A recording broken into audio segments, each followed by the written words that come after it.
Finally, the waiting's over. We are here. Compass Gaming versus Cleave, jDL Season 3 Division 2 Europe. Man, like first this was scheduled at 19, then it got rescheduled 19:15. In the end we waited till 19:30 till everybody showed up.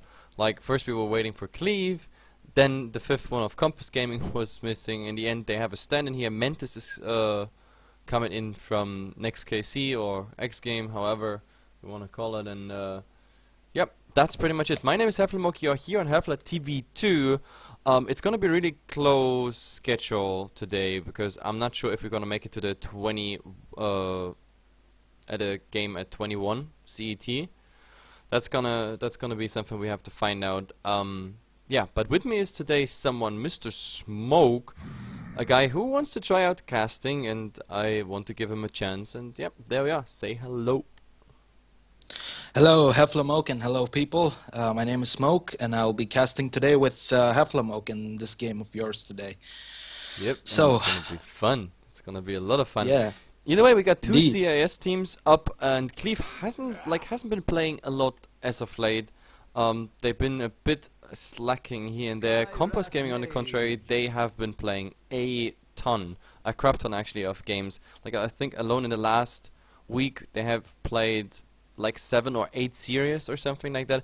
So the practice is definitely there for Compass Gaming.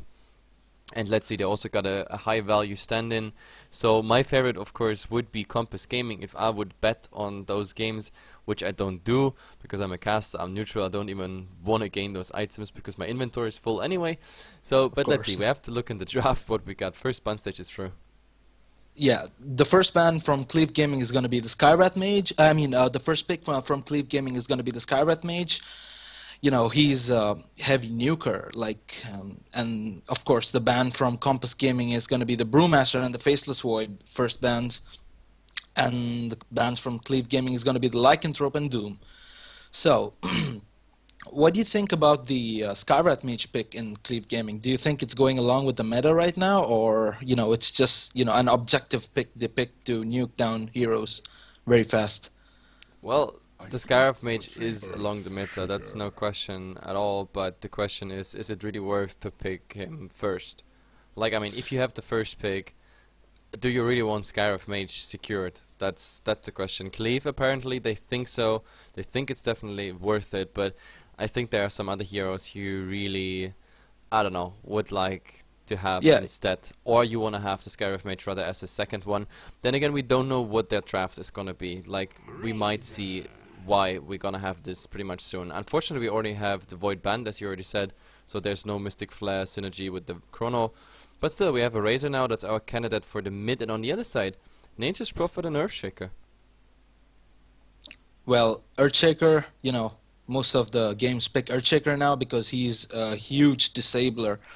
He's got tons of lockdown, and along with the Nature's Prophet, who is a great pusher. So, Earthshaker versus the Razor is going to be the question. Like, Earthshaker can quickly nuke down heroes if they come in a group, and then there's no much team fight the Dire can do once the Earthshaker gets his levels and whatnot. So, what do you think about the Earthshaker's impact in the game as we see the draft right now? I don't know, like about the Earthshaker, many teams actually prefer the Earthshaker right now. We've seen it last week alone, some teams even banning out the Earthshaker in the first or in the second ban stage. To be honest, the fun part is about Earthshaker, nothing really changed except for the mechanic around the Fissure. Like, it used to be just a static obstacle in the way of creeps, so they were just walking around. Now actually the creeps are standing still, so we have no ancient pulling whatsoever with creeps, but everything else remained the same for Earthshaker, so I don't really get the hype around it. The only thing where the Earthshaker really is popular is especially against the offlaners, because you can pretty much block the entire lane so that he has really no chance to escape, and that's pretty much something you can already do with level 1 Fissure, and that's why it's a very high value kill. So that's the only reason. Still, he's getting back into the meta, but I think this is just one seasonal thing, just as like many other heroes, because nothing changed and nothing will change for the Earthshaker. He's one of the best balanced heroes around there. He's nice for stuns, Acro Slams, even solo Acro Slams, we see a lot of them, but I don't know, I wouldn't put him out of the crowd at the moment. like you said, the level 1 fissures and how much kill potential they can bring to the game is probably why Earthshaker is one of the most feared supports in the game right now. And the Nature's Prophet, we've seen a lot of Nature's Prophet builds and a lot of Nature's Prophet picks in the game. It's gonna. Do you think it's going to be a push-oriented game, or a farm and then dominate later on in the game? Well, at the moment it looks like they don't put too much emphasis on it. I mean, we have just a Weaver picked up right now, which means not a hero that is quite good in pushing. So it might really just be the Nature's Prophet who is just trying to put pressure on one lane, while the others are doing some 4 versus X player action. Let's see if that works out. I mean, today we already had in the MPGL casts quite some nice Nature's Prophet when it comes to split pushing, really some red power. But either way, we have the second ban stage to look at. 2 supports are getting banned out here for Cleave Gaming, and they decide it's going to be the Ancient Apparition with the Rasta. And on the other side, also 2 supports, but also 2 offlaners. They really ban out the strong offlaners. No Blink Dagger initiation with the Center Warner. So Cleave, Double Edge won't happen. And of course the Tidehunter, no Anchor Smash, no Ravage. To be honest, I think the Tidehunter was the best ban besides the Rasta there.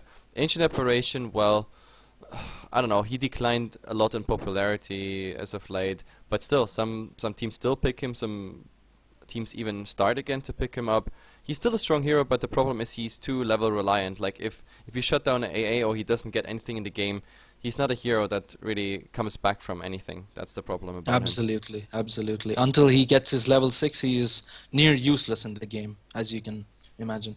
Okay, Chilling Touch is nice for the starters. Like many first bloods actually happen with the Chilling Touch, but it's really just a utility hero. There's no lockdown whatsoever, and the problem is he's slow and he has a low HP pool. He's really just the easy target to also feed a lot. But either way, we have to look at the picks. The third one is coming out here for Cleave, and they decide it's a Sand King. So I don't know, like, to be honest, I have good experience this week with the Sand King because we actually had a Sand King mid this week, which was amazing fun even to cast and to watch. But yeah, you were asking about push, and there you got your push. Death Prophet is coming out, 4th one here for Compass Gaming, which means we have now Nature's Prophet, the Treants, as well as the Death Prophet. So 2 prophets already there, and both of them huge pushers. Absolutely. And you were saying about the Weaver. The Weaver can actually push, if with his the swarm, the swarm ability of his. If you put it towards the creep wave, the creeps will disengage from the enemy creeps and focus on the bugs instead of the enemy creeps. So that gives them the window to push, actually.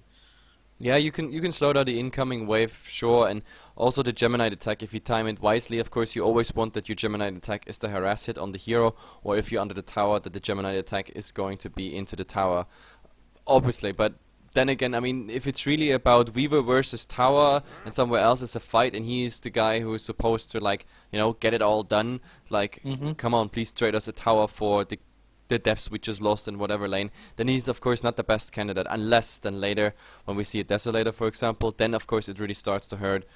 But till then a Weaver is also very squishy, and talking about squishy, a hero that could blow up a Weaver easily if he has the vision would be a Tinker, for example. So now we have Skyrath Mage, Sand King, Tinker, 3 heroes that come out with insane magical burst. That's really insane magical burst. So BKB is probably BKB and Pipe is something Compass Gaming is gonna aim for sure.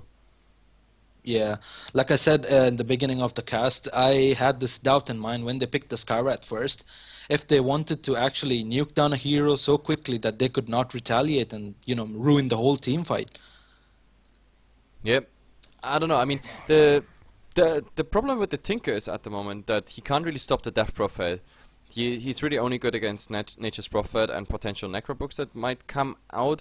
But now the Abaddon. Okay, that's interesting. So Abaddon is a lot of healing, a lot of sustain, even a lot of burst damage because of the Aphotic Shield doing damage plus sometimes miscoil. It has actually a nice range to miscoil, but I don't know. Let's see. It's definitely nice against stuns of the Sand King and against the Skyrath Mage. Even for example, the Weaver gets the laser in a say the aphotic shield is coming right after, then also the duration of the mischance on the Weaver is down.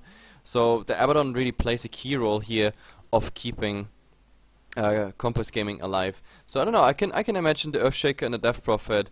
We actually seen a Death Prophet going for Arcane Boots in the last week, and I actually liked this version instead of the Face Boots build. That combined with the Earthshaker, then the Death Prophet also being the mech carrier, that would give them enough sustain to go actually for decent damage on the objectives, the towers. But if you look at the last pick of Cleave, they want to go for even more counter push. So they have to fight at the moment against March of the Machines and the Chakram, permanently harassing them, and that's actually a big problem. Absolutely, it's going to be a big problem soon. And so we get into the game, and the Radiant, Goddamn on the Earthshaker, Mantis on the Nature's Prophet, Jet on the Death Prophet, and Solo Meko on the Abaddon. While on the Dire, it's going to be Hypnotized on the Tinker, Roger on the Sand King, Badman on the Razor, Metpum on the Scarrat Mage, and Hakor on the Timbersaw. Yep. Now, so it's gonna be... It's Hakon. Yeah. Yeah. Hakon. But either way, you took all the introduction away from me as well, so I don't even have anything to say, because the players are just saying good luck, but we have to find out what the laning is actually gonna be. At the moment, it's... yeah, I don't know, KPG, they don't really want to go for anything. They're not interested in any fights, they're holding back, Nature's Prophet being even still in the base, just summoning the trees to get the vision up, and yeah, the trees scouted out at least the Sand King, so they know exactly what is happening. So yeah, KPG, they're just gonna wait till the creeps spawn, and that's just fine. We're gonna have Trilane versus Trilane, and our solo laners are gonna be Timbersaw versus Furion. And to be honest, Furion, like at level 4, 5, he has to already worry about his life. With level 2 or level 1 chain in the right angle, plus the Whirling Death, that's gonna be a problem. But then again, Mantis, let's see. If he's on top of his game, maybe he's gonna pick up Orb of Venom and is harassing the hell out of Hakon here. Yes, and the Sand King guarding the rune, or is he? Yeah, it's gonna be warded aggressively on the mid. I guess it's for that, you know, constant harass for the Death Prophet, so that she doesn't get her levels. You know, always in fear of whether a Sand King is there or not. You know, easy rotations make mid easy. Yeah, pretty much. As we see. Sometimes when in the mid there's more or less a standoff, like the rotations, they're gonna decide about how the mid lane is going, and pretty much once you get your mid hero down, your opponent, it's pretty much a level advantage plus the CS you get until your enemy comes back, and that is really crucial. The Nature's Prophet went for the boots first. I do not know what he has in mind though. While the Earthshaker is stacking, and I guess is gonna pull, or yes, he is gonna pull. Yep, he's doing the mini pulls, and to be honest, the boots are definitely nice, because otherwise the Timbersaw could really chase you down, maybe wait for a second Whirling Death, and that's something you really don't want to do. So with the boots, you got that like small advantage. I don't know, Mantis, he would have the money for the Orb of Venom. Sometimes we see that, but yep, at the moment we see a smoke rotation. It is, yep, the Sand King with a Skywrath Mage combination, and this is... it could be quite unhealthy for Mr. Furion. This is just 568 HP pool on level 3. And all they need is the slow. All they need is the concussive shot. And it's actually coming out. And he is slowed. And now we just need the stun. But he's getting blocked by the trains at the moment. And with that level 1 burst strike, he's not in range. And he's just waiting for the fissure. There comes the fissure. But no, they stun him. They had vision on him with the Whirling Death. Gotham is locked in. But oh, he's eating through. There's just one right click needed for the first blood, but no, not yet. But Whirling Death, and he's slowed again. Now it's all about the right clicks here on Mantis. This is our first blood. He's locked in. Actually, he's trying to eat through. Again, eating through. He's just kiting, and with the boots, he's actually getting away. This is just nuts. This is just nuts. Perfect play by Mantis here. That boots did really pay off. Yep, those boots. Like without the boots, we had it. But the first blood is falling. Top. We had a haste rune here on the Abaddon while the Weaver was doing some damage, and yes, the Razor is going down, but Of course, Mantis, he has to be careful. He's slowed again, and this time he won't survive. If the burst strike hits, yes, this time. He was too greedy. He thought like, yes, guys, I just outplayed you once. I might do it twice, but the SK is still there. Oh, is there a Fisher? No, there's the Fisher, and he's locked in with the trees. He's locked in with the trees, and now he's just getting chipped down by those little mutated plants. And there's nothing they can do. And he comes in to finish the job. Yep, perfectly done. This is why I fear Earthshaker early game, basically. He can make those plays and, you know, get away with it. Yep, absolutely. Like the Fisher on level 1. Of course the damage is nicely scaling, but the range is just there, and that's the easy part about it. Like, it was also a nice guess. He just had vision when he entered there, the trees. Like, if he were a second later, then this would have failed. So either way, KPG, they go out of the entire thing with a 2-for-1 trade on 2 different lanes. But of course, the huge difference is, oh, the Razor actually here in trouble. Gemini attack coming after him, but I mean, it's not enough for a kill, but he's taken heavy, really heavy harass. But still, the first blood was on, yeah, it was on KPG's side. So in the end, yeah, they definitely have the better trade here. Sand King and Skyrat Mage are smoked again, looking for another kill or pick off. And there you have it, the concussive shot has been they're taken. coming through. Here is the Arcane Vault, and well, Mantis, this time you can't really run away. Even the boots won't help you with this tri-lane. But at the same time, Razor again getting the harass. But it's just not enough. The Weaver could die, but with level 2, Jikuchi, I don't know if it's enough. Maybe if that shield expires and he goes in, and there we go. They come from the back. Miscoil level 1 is also ready. There the Aphodic shield just explodes, and with a second explosion, easy on the Abaddon. That was nice timing. They were waiting till one fades, and the second one coming in. But there, yeah, Mantis is coming in. They want to have an early push. This is only level 2 trains, because he went for 2 points in teleportation for some reason. But yep, it's enough to definitely do some damage on this tower until there's some rotation.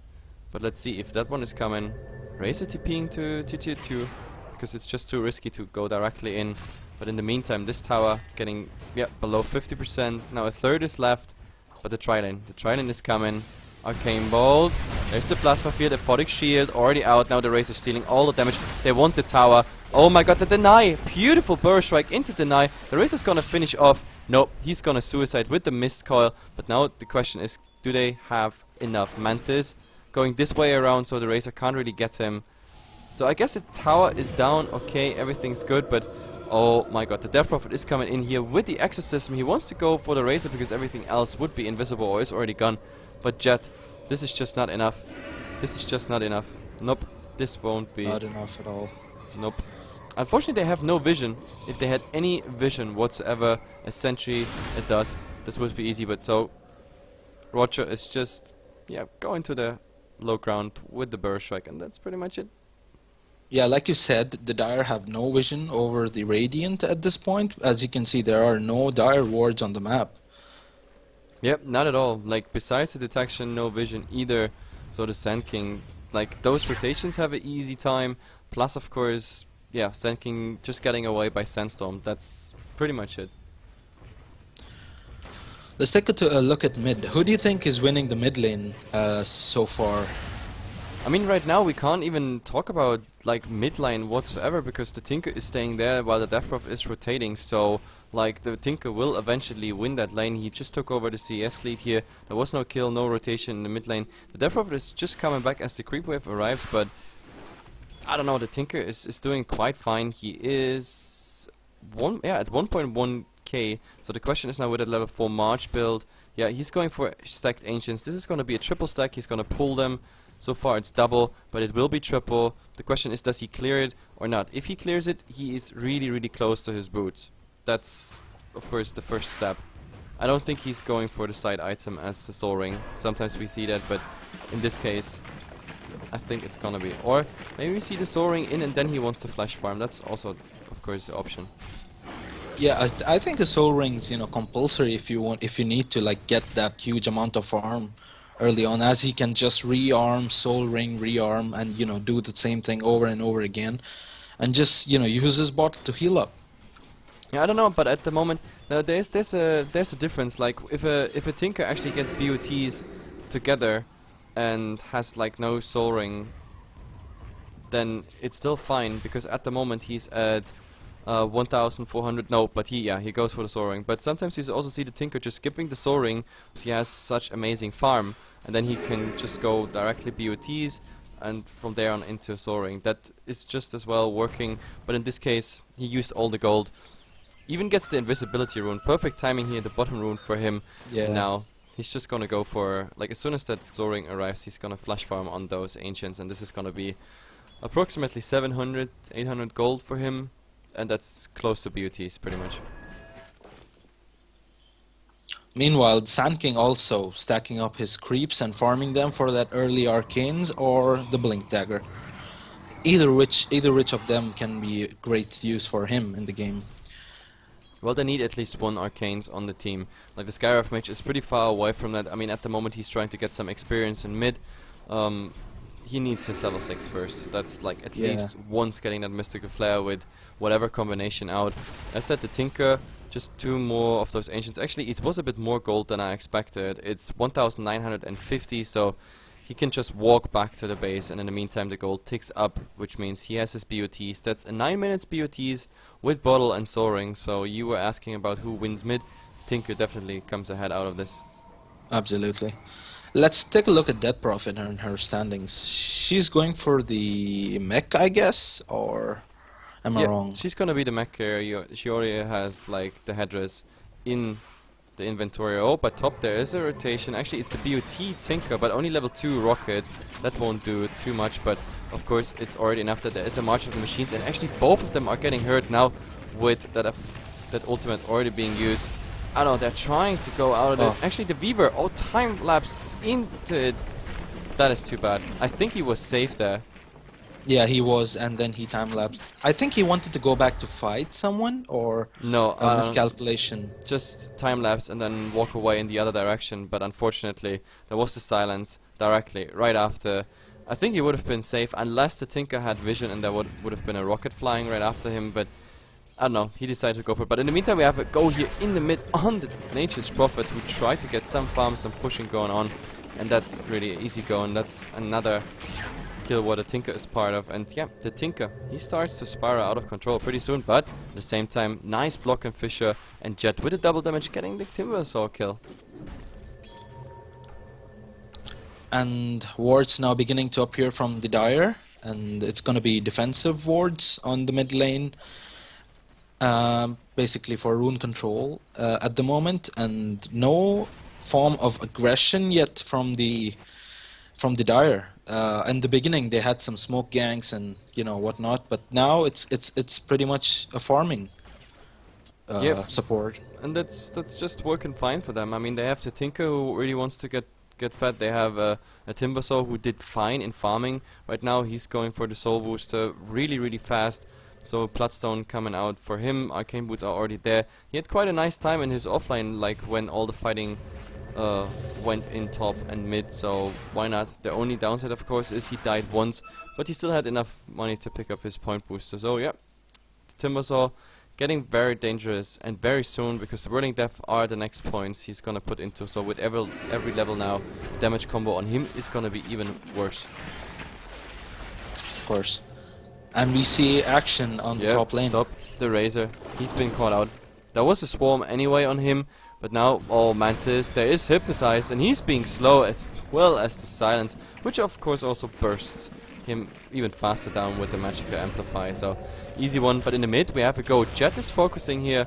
Oh my god, but there's a Burst Strike. It's not a double Burst Strike, it's just on Jet, but Aphotic Shield with all that. Do they have enough damage? Yes, that should be enough damage. Yes, there is a follow-up though. The Timbersaw, nice, and everything hits. Now the Chakram on him as well. The Aphotic Shield still helping him there, but oh my god, how can that Timber Chain miss? I mean, he's going down, but whoa, how did that one miss? Aphotic Shield, again he gets out of the slow of the Chakram, but I don't know. No, he doesn't follow up, but did you just see that the Timber Chain went this way and did not connect on anything? Yeah, not on a single went tree. in between all the trees. You have to be really lucky to hit between the trees actually there. Really? That was just unfortunate though. Yeah. And Unfortunate. we see... Unfortunate. That's how I like to put it. Yep, the Earthshake is farming here on the bottom lane. He's level 8 now, but so far, I don't know, he also tries to be alone because Blink Dagger is really essential for him, so I don't think we're gonna see much action of him. Then again, I don't know, here bottom lane, they don't have anything to kill the Timber, that's the problem. The lockdown for the Timber is just not there. They would need, I don't know, a perfect Fisher somewhere in no range whatsoever of any trees. But it's very unlikely. Instead we're gonna see the Tinker, and the Tinker is gonna do the job a Tinker just does. He's TPing from lane to lane, and with the March of the Machine he's making their lives really miserable, because KPG, yep, pretty much all the lanes are under pressure. And then again, they're also pushed towards their towers, and at the moment they just use this offer and, okay, farm under their towers. Yep, we see the Weaver going for the Hand of Midas. Do you know at what time he got the Hand of Midas though? Forgot to check it out. Well, it has been used only once, so if we calculate 70 seconds on top of that, yeah, was like what, 11-12 minutes Midas or so, I think. Okay, yeah, 11-minute Midas. So this shows that he's going to go for a bit late-oriented game as well. You know, keeping in mind just like an insurance. You know, in case the Razor or the Timber gets too fat, or the Tinker gets too fat, you know, it's like a backup plan for the Weaver to get back into the game. Yep, but you can't really even talk about back in the game. I'm already swapped to net worth and I'm showing the crafts the first time. KPG, they still have a small experience rate. When it comes to gold, there's pretty much the same, regardless of how much the Tinker farms at the moment. To be honest, the biggest problem of the Weaver is that the Tinker is just growing much faster. That's the biggest problem. We were going for the typical Linken's build, which is, I guess, absolutely needed in this game. But here we have smoke versus smoke, and they're gonna meet up in the enemy jungle. And there we have a double burst strike. Where is? Oh, there it is. But the Abaddon absorbing everything, and now there's the turnaround. The epicenter also just doing pretty much nothing. Roger has to run. He doesn't even have mana. Like, who talks about mana? He doesn't even have HP. But either way, there's a nice Fisher. It's stunning the Razor. But the problem is Jet is also very low, and now there is a Tinker just sitting here on a high ground, just sitting there. And is there even more to come? The Fisher would be ready, but the Echo Slam from downtown, pretty much, or actually from, I don't know, up to the high ground. The range pretty low. From downtown. Yeah, from downtown, icy style. But yep, top in all that time, while KPG wasn't doing even a bad trade. They get the tier 2 tower, so the split push is real. The Weaver assisting here in the Furion and doing the job even better. So yeah, that's 2 kills, no one lost for a tier 2 tower. Definitely a good trade. Definitely. And let's have a look at the Abaddon. Where do you think he's gonna go next? Like, is he gonna be just, you know, your usual support, or do you think he's gonna, you know, escalate into something more than just support as the game progresses? He will stay support. They don't have space for something that transitions into damage, and at the moment they also don't have any need. Like, all the Abaddon really needs is pretty much sustain for the team. And I don't know, like, he doesn't. Sorry, what? Just said, like, of course, you know, just agreeing with you. Yeah. Oh, agreeing. Oh, I'm not used to that. Culture always disagrees with me. No, but I mean, he just needs sustain. But the funny part is, he's saving up so much gold at the moment, so I have no idea actually what it is. But he could be, for example, the pipe carrier, in my opinion. Right now, he has all the gold for it, so why not just go in for it? We have a mech carrier, we have arcanes up already. Like, we have 2 Midases ticking on KPG, that's why they're also doing so fine when it comes to golden experience. So let's see, I mean, he's definitely gonna buy something once he is. Yeah, he's sending the courier at the moment to the secret shop. So if that's I think it's gonna be a Radiance. Nah, never. Never, that's just not gonna happen. It's a point booster, so we are actually looking at a Ganem Scepter Abaddon. Alright. A Radiance on a support, that would have been just no go. But either way, oh, look at that Skywrath mage. He's been locked in, and with all that damage, even the Nature's Wrath of the Furion helping there, he got bursted so fast down. But there's a March of the Machine, and the question is now, do you want to go through it? That's the question. The Tinker can pretty much spam it, and he can come back. We have a Chakram as well, so I don't think they have any chance to push this. So they have to rely on the Nature's Prophet going for some push.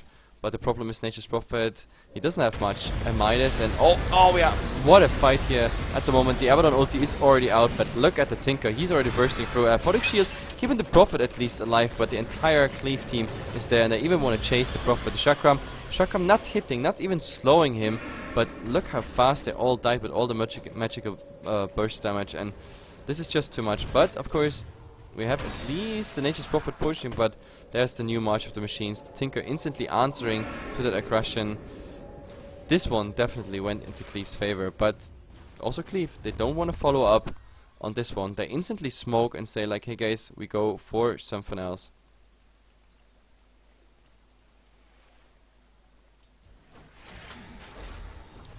Are you course. still with me? Yeah, of course. I was just analyzing some stuff, you know, thinking about the game as the Dagon has been picked up on the Tinker, and he's looking for that burst damage onto. Yep.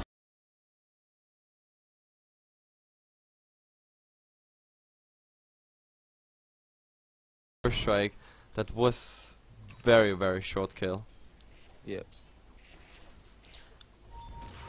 I think this is the main reason why Skywrath is either picked or banned in, you know, the first ban or pick in some games, because of the amount of nuke that the Ancient Seal provides. You know, the amplification of magic damage, as well as the Mystic Flare, and even the Arcane Bolt, you know, doing significant amount of damage. And mind you, the Arcane Bolt or the Skywrath Mage's Q scales, you know, very well as the game progresses, because it multiplies with the intelligence.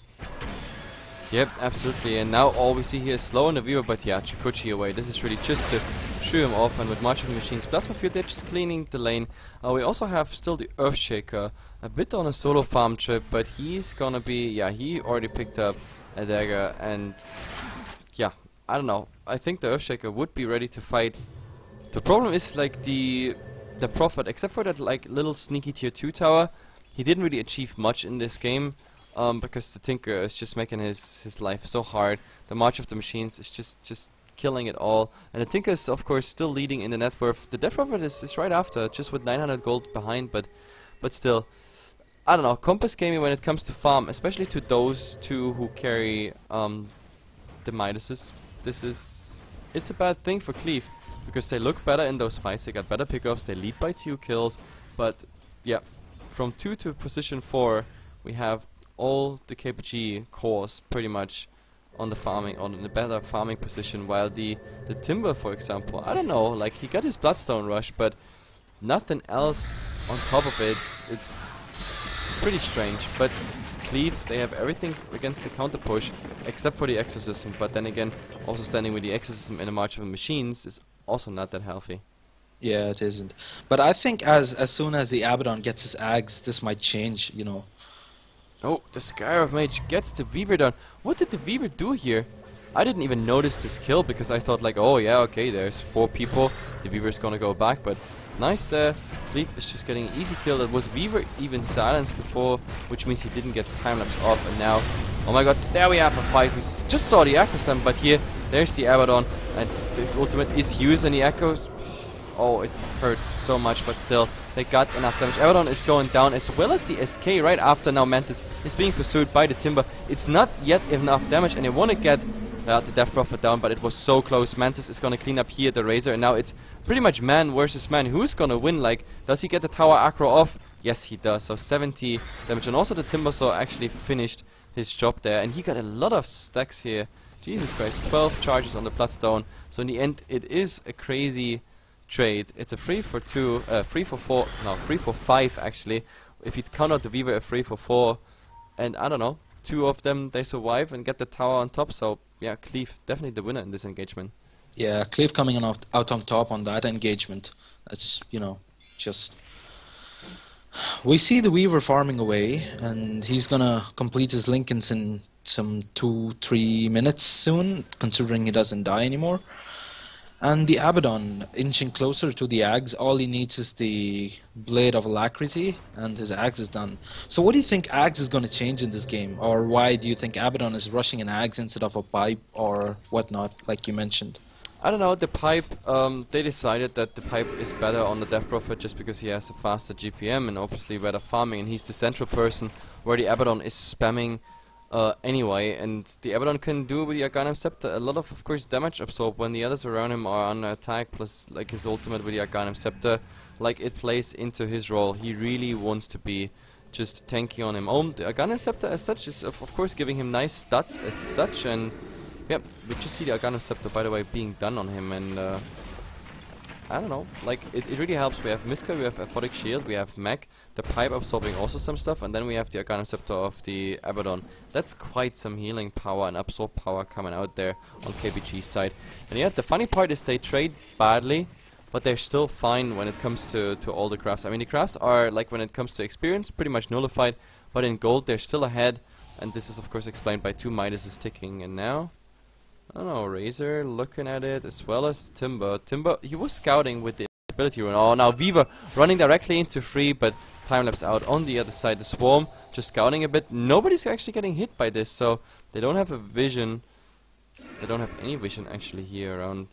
There's no... Well, there's not even an observer ward. The only observer ward left is actually this one here in the jungle, top. But that's pretty much it. Yes, they were focusing on more aggressiveness since they pushed out all the towers, you know, early on. So they have no defensive wards, and I don't think they expected to be in a defensive position so fast in the game.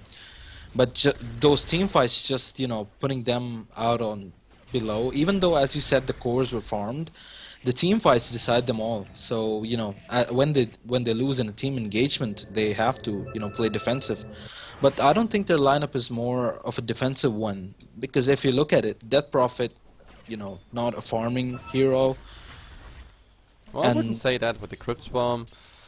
Definitely a farming hero as such, but yeah, Tinker is being found here, but unfortunately there is no interrupt whatsoever. So in the end, Weaver is gonna eat all that Martial Machine damage, but he's gonna time-lapse out. I mean, this is a level 2 time-lapse, so it's a 50-second cooldown. It's kind of acceptable, but now we actually see, yeah, the Nature's Prophet is trying it, but now we have, yeah, the Necro Warriors free. They are not too impressed by March of the Machines, especially when there's a pipe cast after, right?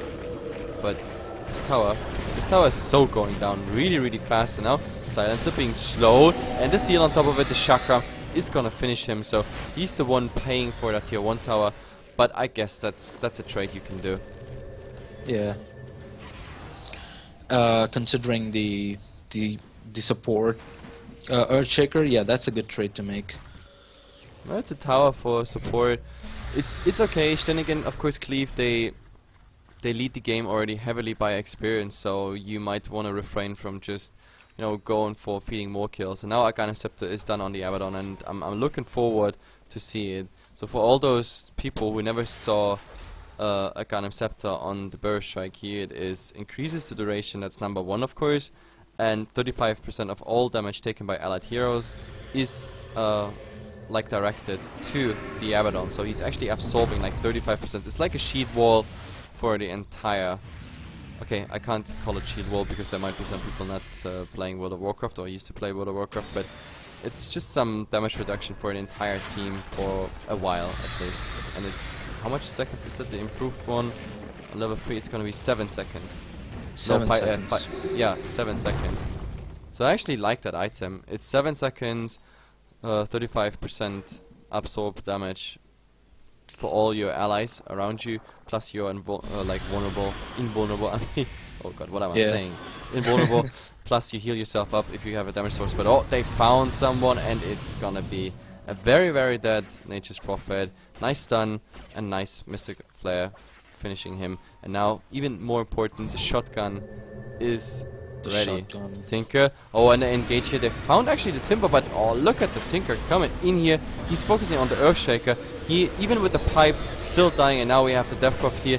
Is there anything? Oh my god, the Arcanum Scepter. We see it the first time in use, but this time it was just not enough. Unfortunately, the Abaddon being out of mana. Now we're gonna see. Do we see something? There will be a Burst Strike on the Abaddon. No ultimate available anymore, and wow, this damage is just unreal. He's definitely going down. This is 4 down for KPG. Like, I can't even believe it. Like, those solo pickoffs and then going even for more. KPG is not playing 100% clean here. and that's why they're gonna lose the tier 2 tower. This one is going uncontested for sure. Oh, Absolutely. no, wait, this is the Tinker. I was like, Yeah. in the second I was saying like uncontested and now see a TP, but yeah, it was Mr. Pink hypnotized here on the Tinker is coming in, so easy tower. Timbersaw is gonna get that last hit, and that means we're gonna have a hard. Are you serious? We have a 28 minutes hard 16 charges Bloodstone on the Timber. Why didn't he get any charges on the Bloodstone? I thought he was there for kills. I'm not sure about that, but I did notice the gem picked up on the Skyrath Mage, and it's gonna be a whole lot of de-warding coming the way of the Dire. Yep. And in the mid we also have another tier 1 tower falling. That means, yeah, Cleave just getting even more gold, and to be honest, maybe they even found someone. Oh, but Mantis used the invisibility rune. Now he was blocked, and the funny part is, if they had any vision, anything, Dust Sentry, that would have been an easy kill on that Nature's Prophet. But instead they scouted out and fight around the Ancients. There's been a Chakram looking for something. A Silence coming out onto, as well as the Bugs, and oh my god, the Beaver, are being chased. He's silenced, as well as the Static Link on him. Oh, Mystic Flare doing so much damage, but the time lapse is just going out. In the meantime, we have the Earthshaker. I have no idea what he was doing downstairs there, but he's definitely going down. But now we have the Furion coming in with the Sprout. He's actually locked in with the Razor, but for now that's kind of okay. Then again, the Razor has 168 damage stolen, and is that enough? Yeah, the next Gemini attack will finish off the Razor. Yes, there we have it. And KPG is striking back after they fed twice, almost a team wipe or like an entire team down. They're finally striking back and maybe even want to go for more. Exorcism is coming out. Now a Fisher here on the Timber, but unfortunately on the wrong side though. This Exorcism is going to take care of the tower really, really, really fast. And the question is now rotating into top, into bottom for this tower or going high ground. I mean, it's not going to be high ground. Maybe it's going to be Roche, but going for Roche where the tier 2 is still standing here and they are all respawning. But it seems like it works. None of them is actually interested in the Sand King getting the hell out of there, but he's gonna be too late, even with the epicenter whatnot combination. And now, oh god, he gets the bugs on him as well as the Fisher in his face, and that means no Blink Dagger initiation. Look at that epicenter. That is just a year too late, my friend. Roger, sorry, but you didn't get that memo that the enemy is already back to their jungle and just farming. So KPG, nice one. Tier 2 mid, Roshan, and of course those kills on top. Yeah, I think they traded an ulti for an ulti there. Like, you know, Timbersaw triggered the Abaddon ulti, so Sand King was like, why not use my ulti too? Yeah, but I don't know, he was just too late. Like, without that swarm that might actually have been something, but then again a level 2 epicenter against a team that has a mech and a pipe and an Abaddon with a Ghanem Scepter plus Mistcoil and a Photic Shield. Like, how do you want to kill them? Like, you really gotta find one target, epicenter burst strike plus Mystic Flare. That might enough burst to get someone down there. But I don't know, overall at the moment it's really just the epicenter is just a huge gimmick. It's just a gimmick ability. It will do a lot of damage, of course, in summary, but it will not be enough to like get any kill here. Oh, but we have initiation. The Sand King actually going in here, but wow, that's a bad idea. He's trying to TP out and Earthshaker, solo Echo Slam, kill secure. Kill secure. Now we see the Razor finally getting his BKB. I think that's gonna be quite impactful in the next clash. Yep, and he's soaking up the damage now of the Abaddon, but as soon as he saw the second one there, now he pops the first time his BKB, but he's using it to just TP out. Unfortunately, they got nothing left because Mantis, it was after all really the right decision. Just get the hell out of there because he knew rotation will be coming. Of course. And the Skyrath Mage, you know, just getting his levels.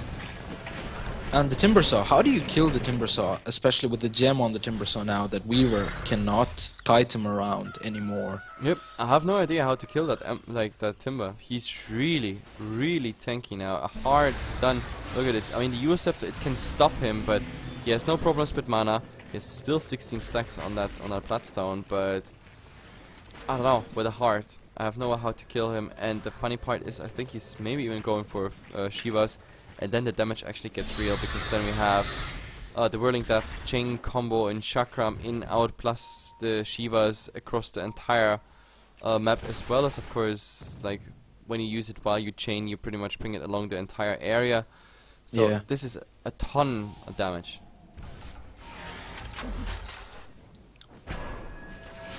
The Nature's Prophet now just farming up the Ancients, looking for that EXP and gold, as he's gonna build his sheep stick, I guess. Yeah, it's gonna be the hex on the Nature's Prophet. And he gets the hex and the MKB picked up by the Weaver, and yeah. But I do not know why the MKB or crits would be better in this situation. What do you think would be the right item choice? Do you think this is good enough, or anything more useful here? I don't know what the MKB for is for, except for maybe getting. Oh, but you have to go here on the Skywrath Mage, but he actually makes it out. The Tinker is gonna burst the Earthshaker down, and now since the Abaddon is alone there, even the pipe won't really help him. Look at this, the shotgun is just doing work, but the Weaver, of course, with the double damage, he's actually going down. Aegis is protecting him at the moment. There is a gem down as well, and Jet, but all those little ghosts doing so much damage. Even the Timbersaw getting a huge chunk of damage. They follow him, the Swarm is gonna burn on him, but yeah, he's safe in his base. Instead, they're just gonna rotate for this tower. There's still a creep wave, as well as the Necro units now, and the question is now, do we have something? Oh god, the Weaver is finding the Sand King, but then instead, there's a... yeah, he's just going down. Seal plus Tinker plus the Skywrath Mage equals a lot of pain. The same destiny goes to Mr. Mantis after he destroyed the tower, and the only one still alive and running for his life is pretty much Jet, who just found the invisibility rune, but nobody cares because the Timber. So I was just about to say he has the gem and can chase, but of course if you miss your trees, then you can't chase. It's the most unfortunate today for Timbersaw, missing all the trees.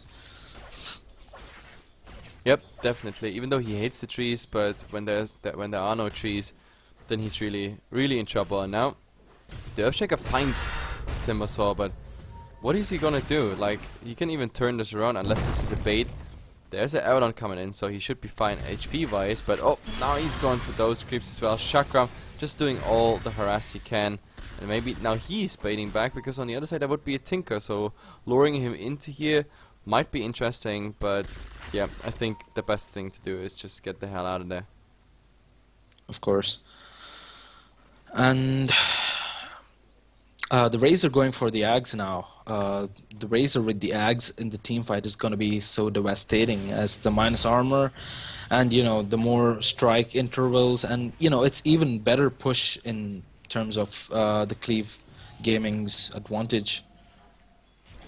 Yeah, absolutely. Talking about advantage, we gotta show the crafts again. We have 10k experience here on Cleave's side, and when it comes to gold, the craft is pretty much nullified, so those Midases, they're just keeping KPG still in the game, regardless of how many kills. Cleave has, like, advantage, and I don't know, maybe that's gonna change. We have a Burst Strike here, and look at this damage. The Sand King going down, Mantis going down here by the Sand King. In the end, the Sandstorm just ticked him over, but still, we have a smoke rotation, an answer, like, on all this aggression. We might actually see a buyback. No, we don't even have a buyback on the Fury, and he can't really help with the problem that just arose on top. They don't have the craziest push, but with the March of the Machines backed up, but they're coming in. There's an Acro Slam on to insane damage. There's the mech as well as the Ghost Scepter being used right away, but also Batman, he has to use everything already. Now they're chasing, yes, they were chasing the Skywrath Mage. He's going down, and the next targets would be, of course, the Razor. He still has a bug on him, but yeah, I don't know. Oh, but there's Fisher. This is Beautiful the Fisher you were waiting for. And now, does he activate everything? But then the Abaddon is just gonna focus him. Ultimate used, so the Fisher is running out on the epicenter here on the Earthshaker, but it's just not enough. He's force stuffing in, or rather out in this case, and the Earthshaker, yes, he's definitely going down. And the Eye of the Storm still ticking, and I don't know, he's trying to steal some damage, go in the other direction. Probably also a wise choice, and I don't know, in the meantime, we have Tinker as well as Timbersaw, not Tinkersaw, so like Timbersaw. Tinkersaw. Yeah, Tinkersaw is doing the split push as a combo. Absolutely. Now, how do you win a team fight against Cleave if you were KPG? What would you do? Would you just go for pickoffs, or farm till even more Weavers, even more fed with 6 slotted items. What would you do if you were KPG? I don't know, like KPG, they need a perfect team fight, like healing up the nature's, the Death Prophet as much as they can, but in the meantime we have the initiation here. It was actually a nice double burst strike, but in the meantime Nature's Prophet, yes, he was slowed by the Chakram, giving of course the Tinker the opportunity to go back there. Oh, but maybe the Tinker, yeah, the Tinker's going down. That's really awesome, but the Weaver, he can't really do anything. It's just following at the end of the world, and at the same time the Abaddon is going down. The Weaver should have probably taken that heal from the Abaddon instead, so this way they go both down, out for a long time. And I don't know, do they push now? There are still tier 2s in the mid to take as well as top lane, but I think Cleave could show soon some initiative, because every time they fight they just come ahead out of it, and yeah, why not going for it? Yeah, why not just, you know, try? But I think they are afraid, because if they go high ground and, you know, they lose a fight, they could potentially lose the whole game. But right now, I guess. But now they're chipping away here the tier 3 tower with the Razor coming in there as well as the Skywrath Mage. This tier 3 tower will definitely fall, and let's see what else we got here as defense. Yep, Exorcism is coming out as defense, and I guess they're happy with it because they just wait out the duration, but no, that was just a blink. But this Fissure is not gonna do anything. He's actually getting even pushed up high ground. A 4 stuff, okay. But I don't think they can do anything with this. Like, Exorcism alone against 4, that's a bad idea. yeah. And okay, a smoke gank coming in now on the Death Prophet. Yeah, I think Death Prophet's dead. Yes, he really seems to be dead, but he has a BKB, so he's still stalling some time. The Abaddon instead is gonna get a ton of damage. The ultimate is triggered, but he's slowed at the same time. But there's a nice Echo Slam. They already get the Skywrath Mage down, but now Hell is absolutely breaking loose. The Abaddon is down. Tinker trying to restore his mana, but he got a bug there. Now he's also silenced. That's of course big down, but timeless for the Weaver, and nice burst strike here. The Weaver is the next target. They don't, I mean, they have vision, and these Fissures, they're just helping them at the moment, but of course Aghanim Scepter, they definitely get the range strikes. There is nothing they can do. Exorcism still on cooldown. The Weaver is pretty much the only one who can deal out quite significant damage. He's still protected by the Abaddon, but I don't know, the Timber is like, hey, yo guys, let's not leave, we get this. But no, in the end, Cleave, they're gonna go out. They traded better, got the range tracks on top of that, so yep, they deserve like a little vacation, and it might actually be a vacation in Roshan land, here in the Rosh Pit. Yep, as was scouted out by the courier, they go to kill poor Roshan now, and, you know, finish the game with it maybe. Yep, sure, why not? Like, getting that Aegis up before you go for the tier 2, or maybe even a bottom again for the melee.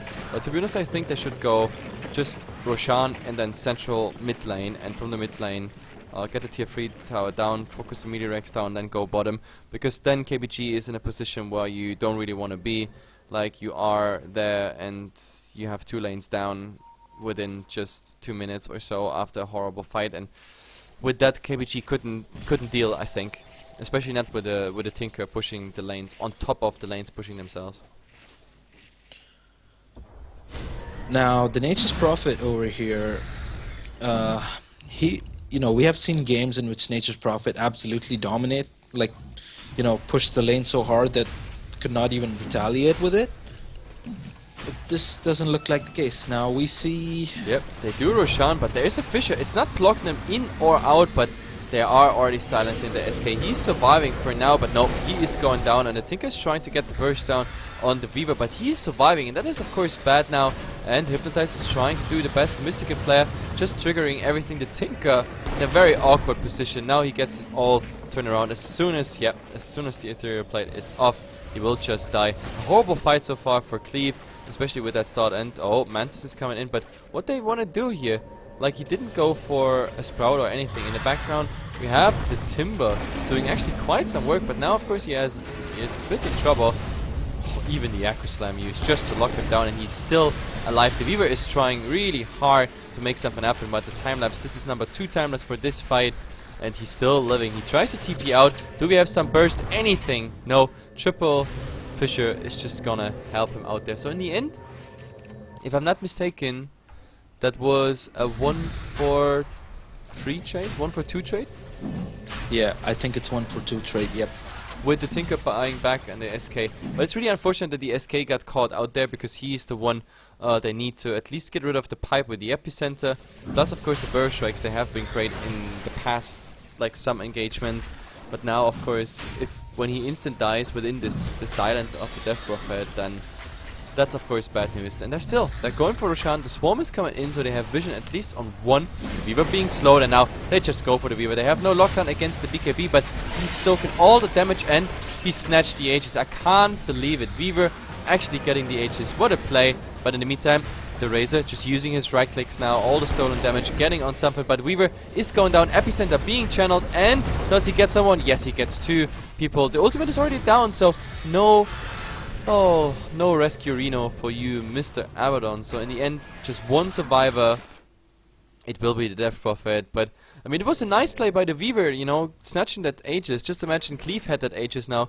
They could go for so much, but instead we have the Timbersaw. He's just pushing out, and he can do that easily, because with the Heart of Tarask you can tank even the tower away. So let's. He's got a Dagon too, so that's a lot of new coming from the way of Cleave. Yep, especially when there's Ethereal Plate, they have the double Dagon, and this really hurts. And look at this. There we got it. And Kiilstofte on him. Might be another. No, they're just forcing the BKBs. That's just as fine, I guess. And they take this tower. Yep, the tower is going down, and the Dagon is just upgraded to level 3. It just has to arrive for the Timbersaw, but this is just some crazy magical burst. Ethereal Plate into 2 Dagons, plus rocket, plus laser, plus what the hell else is just floating around, and it looks like they want to go here bottom. Oh, another Dagon and another. Oh, but the Fisher is coming out at the moment. It's just lagging a bit. No, it's not. He was just interrupting it, and yeah, they're just shooing them away to say like, hey guys, back to the fountain with you, and they're taking a stand here at that melee Rex, which is going down now. And there's also a lot of creep wave which can push to tier 4, but KPG is of course there to defend it.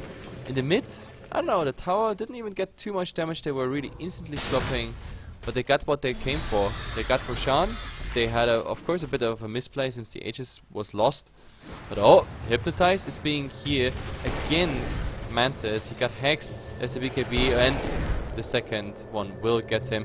Is there a lucky Artes misclicking? He had to try, but Roger is definitely going down. Kiilstofte buying some time, but he doesn't have anything left. He didn't use the burst strike, and now the question is, yes, Goddamn will be responsible for the lockdown, but Timber is saying the like suicide. Loads, just suicide.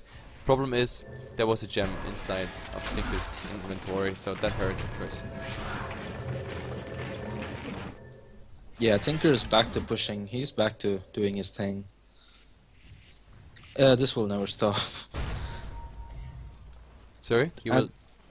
Yeah, what? Tinker, I was just saying Tinker is back to farming and, you know, making up his lost gold.